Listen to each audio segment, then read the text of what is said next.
सिर्फ सत्ता पाने के लिए कांग्रेस ने हर उस देश विरोधी तरीके का सहारा लिया जिनकी चोटों से भारत दशकों तक नहीं उबर सका। सिर्फ कुर्सी के लिए तुष्टीकरण की हर सीमा पार करते हुए कांग्रेसी नेताओं ने देश को बांटने से भी परहेज नहीं किया। नेहरू के दौर से शुरू हुई ये परंपरा आज तक बखूबी निभाई जा रही है।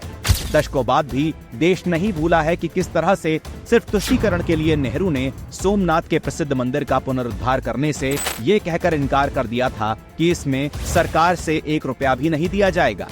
नेहरू जी के बाद इंदिरा सरकार ने भी सिर्फ मुस्लिम तुष्टीकरण के लिए हज यात्रा पर सब्सिडी देना प्रारंभ किया। उनके बेटे राजीव गांधी ने तुष्टीकरण के लिए 2 कदम आगे बढ़ते हुए शाहबानो मामले में न्यायालय के फैसले को ही चुनौती दे दी। उसके बाद कांग्रेस की अगुवाई वाली मनमोहन सरकार ने वोटों की खातिर वक्फ बोर्ड को दिल्ली की 123 बहुमूल्य संपत्तियां दान में दे दी। इतना ही नहीं, सांप्रदायिक हिंसा रोकथाम बिल पास करके कांग्रेस बहुसंख्यकों को दंगों का आरोपी बनाने और अल्पसंख्यकों को बचाने की पूरी तैयारी भी कर चुकी थी।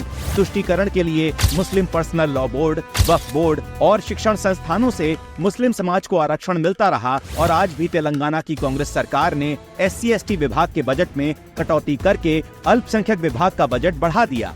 और कांग्रेस की सिद्धारमैया सरकार ने एक तरफ मंदिरों से टैक्स वसूलने का फरमान सुनाया तो वहीं दूसरी तरफ वोट बैंक को साधने के लिए सरकारी खजाना खोल दिया। हाल के इन दोनों मामलों ने कांग्रेस के तुष्टीकरण वाली राजनीति के इतिहास में नया अध्याय लिख दिया। लेकिन सत्ता को घर भरने का जरिया समझने वाली कांग्रेस ये भूल बैठी कि सबका साथ सबका विकास ही भारत की प्रगति की मूल आत्मा है, जिस पर चलकर मोदी सरकार ने जाति समाज के तुष्टीकरण के भेदभाव से ऊपर उठकर भारत में सिर्फ 4 जातियों को स्थान दिया है। वो हैं गरीब, युवा, अन्नदाता और नारी शक्ति। अन्न योजना का अन्न सबको मिलता है, जल जीवन मिशन का जल सबको मिलता है, PM आवास से घर सबको मिलता है, मुद्रा स्वनिधि समेत बाकी सभी योजनाओं के जरिए मोदी सरकार के प्रयास जाति, वर्ग, समुदाय नहीं देखते, क्योंकि जब देश आगे बढ़ता है तो उस देश के हर व्यक्ति के जीवन में बदलाव आता है, फिर चाहे वो किसी भी जाति धर्म का क्यों ना हो।